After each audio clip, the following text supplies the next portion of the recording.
Good evening, Moon Princess here, and tonight I have another Book of Unsolved Mysteries video for you, but this time we're going to talk about Tupac and Biggie, and perhaps some other stories, but we'll start there. I'm very excited because most of the stories in this section that I'm reading are some of my favorites that I've been looking forward to covering. So it's like a little special treat.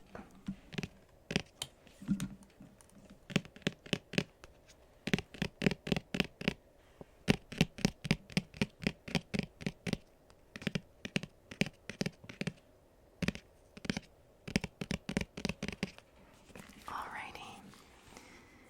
The deaths of Tupac and the Notorious B.I.G.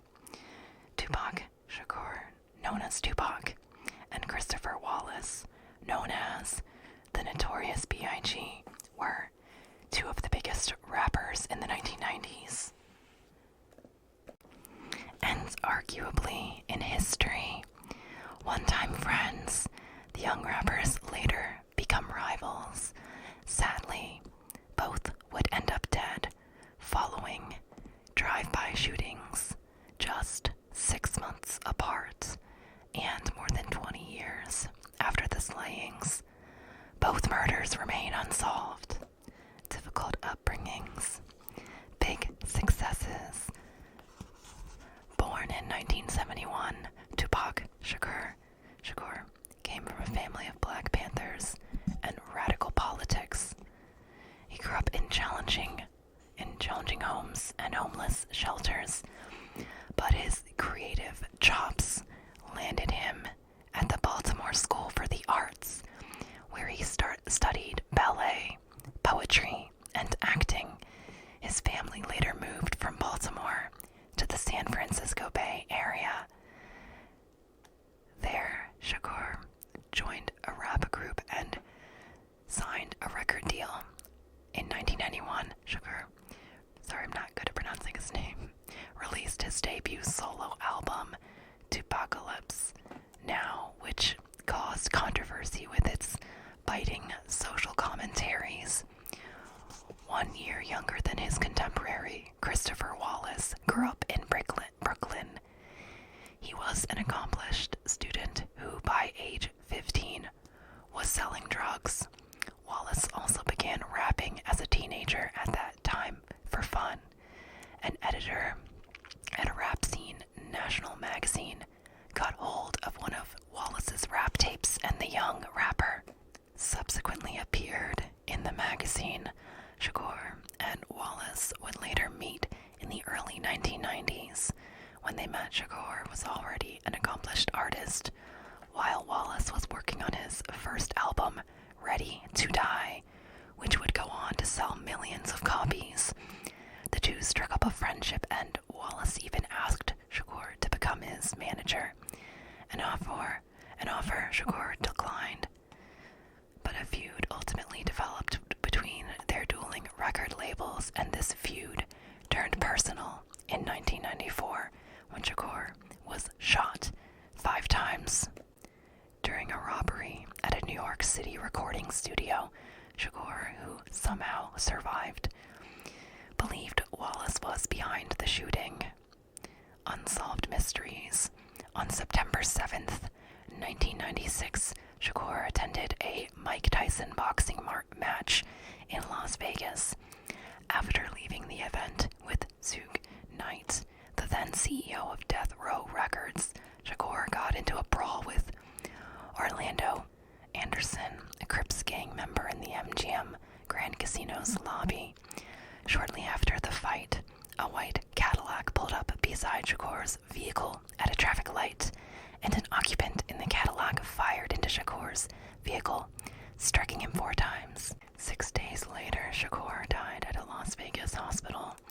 A 2002 investigation by Los Angeles Times suggested that the gang's Southside Crips carried out Shakur's killing in retaliation for the brawl in the MGM Grand Lobby hours before the attack on Shakur's vehicle. The story also said that Wallace supplied the weapon for Shakur's murder, and he agreed to pay the gang $1 million for Shakur's killing. Orlando Anderson is a suspect involved in the MGM Grand Brawl, later died in a drug-related shooting. Meanwhile, Wallace was shot dead on March 9th, 1997, in Los Angeles, after leaving a music industry party. A dark-colored Chevrolet Impala pulled up next to his vehicle, and an occupant fired into Wallace's side of his vehicle. An unsealed autopsy later revealed that a single bullet that pierced several vital organs killed Wallace. Though speculation swirled about the role of corrupt police officers in Wallace's killing, the FBI ended its inquiry in 2005 after prosecutors concluded that there was scant evidence to pursue a case. That year, a federal judge concluded that a Los Angeles police detective intentionally withheld evidence in a wrongful death lawsuit filed against the city by Wallace's family. The lawsuit, however, was dismissed in 2010. Kevin McClure, a former LAPD captain who oversaw the investigation into Wallace's murder, told the Los Angeles Times in 2017 that the shooter is likely dead. Thanks, bro. So nice of you. Alright, so we're going to go ahead with the second story that I'm excited about. It is H.H. Holmes, serial killer at the World's Fair, which I will be covering in its own true crime case before you know it. I'm using it as a reward, though, because he's like my favorite serial killer. It's him and Ed Kemper, because he was the first serial killer that I really found fascinating. So I was in high school and they made us read Devil in the White City, and I was just so into it, and I actually own a copy now, and I've reread it numerous times since then, and I just find it fascinating. Anyways, let's get into the second story from the book. H.H. Holmes, serial killer at the World's Fair. H.H. Holmes has secured a place in history as one of the cruelest, most horrifyingly prolific killers the world has ever seen. Yeah, he is. From his headquarters at a Chicago hotel, Holmes slaughtered at least 27 people starting in the early 1890s. Just want to say, side note, we don't know how many people he killed because he burned the bodies. Anyways, I'll stop talking. Back to the story. Many filmmakers, scholars, and authors have tried to understand the mind of the madman, Holmes. Here is an overview of the twisted, convoluted details of the real-life Dr. Death. I feel like he deserves a better title than that, because, he doesn't poison people, really. It's other stuff as well. So, alrighty. Troubled child. Born in May 1860, Herman Webster Mudgett was a highly intelligent child and did well in school, but he was constantly in trouble. As a teen, he became abusive to animals and small children, a classic characteristic of serial killers. Fascinated with bones, skeletons, and the human body, Mudgett decided to pursue a degree in medicine.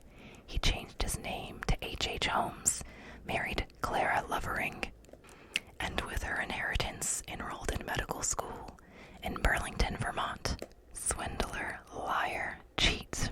In medical school, Holmes was able to be around skeletons, cadavers, and fresh corpses all the time, which suited him just fine. Very soon, however, it was obvious that Holmes wasn't in the medical field for humanitarian reasons. Ever the swindler, Holmes came up with a scheme whereby he'd take insurance policies out on family members he didn't actually have. He would steal cadavers from the school, make them look as if they'd had an accident, then identify the bodies as those of his family members to collect the insurance money. Some of these frauds brought in $10,000 or more per body. Damn, son, you a savage. When authorities became suspicious of all these dead family members, Holmes abandoned Clara and their newborn baby. Where he went after that is a little murky, as the next 6 or so years of Holmes' life are not well documented. But by the mid-1880s, Holmes was back on the radar as a charming, intelligent, bold-faced liar and thief with murderous intentions. This time his mark was Chicago. The city would become the site of Holmes's biggest, deadliest swindle of all, the roots of a murderous plan. If you lived in Chicago in the late 1800s, you were likely consumed with thoughts of the World's Fair, officially known as the World's Colombian Exhibition of 1893. The colossal event had most of the Midwest working for its success. It was to be the event that would make America a superstar country and make Chicago one of the country's A-list cities. The Great Fire of 1871 had demolished the town. The World's Fair vowed to bring it back in a big way. It was during the years of preparation for the big fair that Holmes began his path of murder, with so many people flooding the city every day, looking to nab one of the thousands of new jobs in the area. Chicago was experiencing a population boom that made it very easy to lose track of people. Holmes recognized this as an opportunity to lure women into his clutches, while most people had their focus elsewhere. He married his second wife, Myrtle, in 1885, even though he had never actually divorced Clara. While Myrtle lived in suburban Wilmette, Holmes took a place in Chicago, and the couple lived apart for most of their marriage. Holmes needed to be in the city because he was working at a drugstore. Yes, in Chicago's Englewood neighborhood. He worked for the elderly Mrs. Holden's, a kind woman who was happy to have such an attractive young doctor help out at a busy store. Dun dun dun! When Mrs. Holden disappeared without a trace in 1887, and Holmes purchased the store, no one suspected a thing. Holmes, who now had full access to a well-stocked drugstore with countless medical tools, chemicals, and medicines, purchased a vacant lot across the street from the drugstore and began construction on a house with a strange floor plan he'd designed himself. The 3-story house would have 60 rooms, more than 50 doors, placed in an odd fashion throughout the structure, trapdoors, secret passageways, windowless rooms, and chutes that led down to a deep basement. Holmes hired and fired construction crews on a regular basis, and it was said that his swindler's streak got him out of paying for most, or perhaps all, of the materials and labor used to create what would later be known as the Murder Castle. Death up and running. As construction of the castle wrapped up, Holmes made plans for several of his employees. The bookkeeper Holmes had at the store around 1890 was Ned Connor, a man who had come to Chicago with his lovely wife Julia, and their baby daughter, Pearl. Oh no, here we go. Holmes found Julia irresistible and quickly put the make on her, firing Ned so his wife could take his place. It is believed that as his new bookkeeper, Julia was possibly an accomplice in the fraudulent actions at the drugstore, which eased Holmes's mind and allowed him to concentrate on his new building, advertised as a lodging for World's Fair tourists. The building opened in 1892. Holmes placed ads in the newspaper to rent rooms, but also listed fake classifieds, calling for females interested in working for a startup company. He also placed ads for marriage, posing as a successful businessman in need of a wife.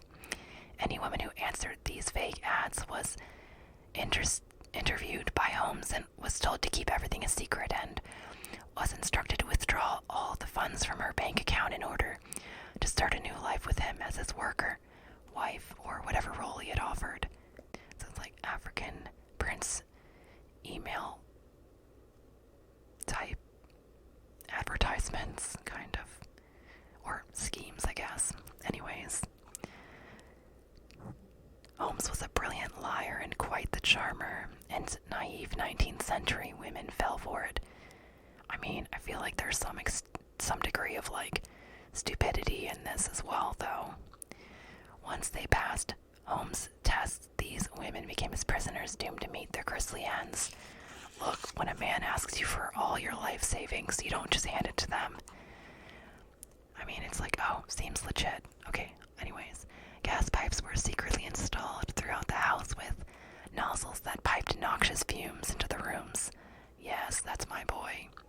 Sorry, I just get so excited. Holmes would turn on the gas so that the victim du jour would drop to the floor unconscious. While she was out cold, Holmes would usually rape her, then send the girl down to the basement via the chute.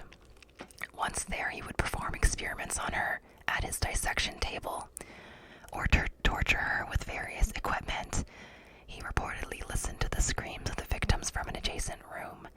Once he had brutalized the unfortunate soul, he would dump her body into a vat of lime acid to completely destroy the evidence.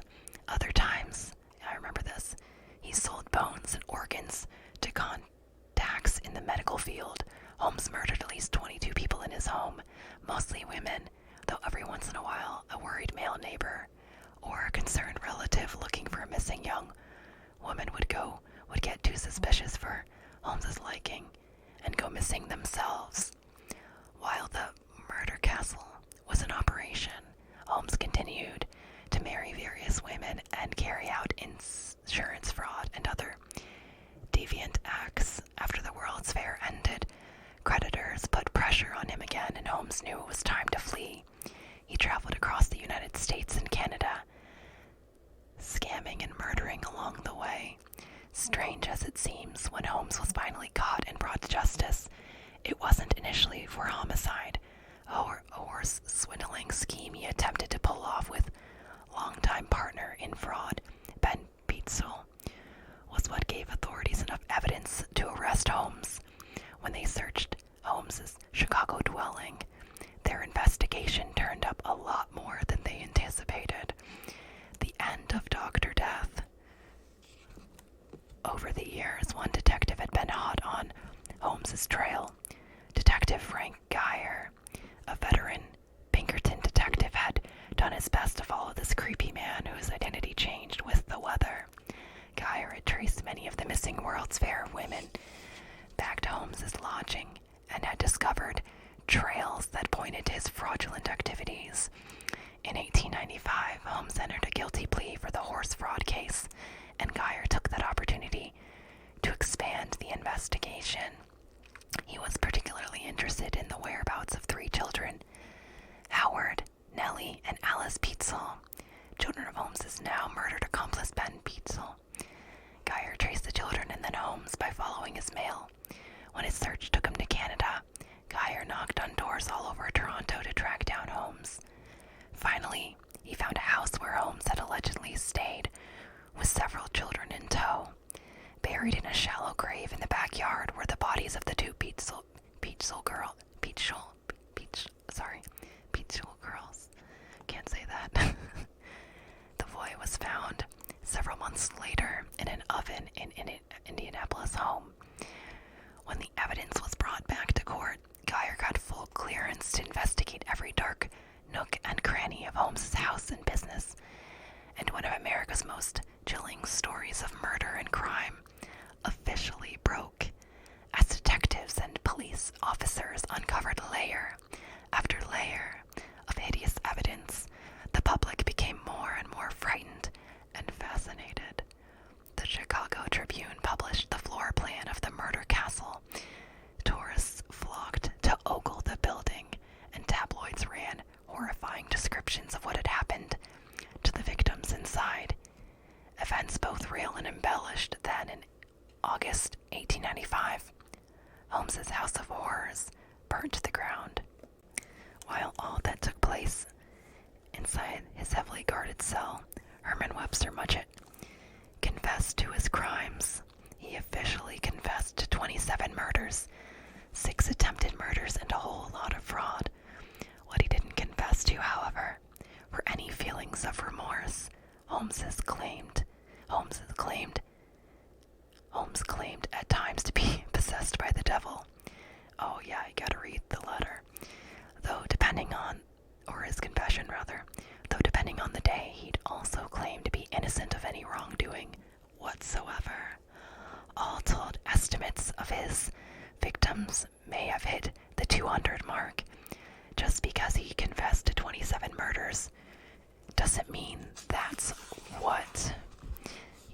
his final tally was. Indeed, with the kind of liar Holmes was, it's pretty certain that the number isn't accurate at all. Holmes was executed by hanging in 1896. He was buried in a coffin lined with cement, topped with more cement, and buried in a double grave. Instructions he gave in his last will and testament so that no one could dig him back up. Was he ready to rest eternally after a life of such monstrosity, or was he afraid that someone would conduct experiments on him, as he had done to so many hapless victims? I would also like to mention that he is considered the first American serial killer. At least, that's the claim, and many believe or theorize that he is Jack the Ripper, that they are one and the same, but I don't really agree with that myself. Anyways, you best believe I will be doing an H.H. Holmes video real soon, especially after reading this with you.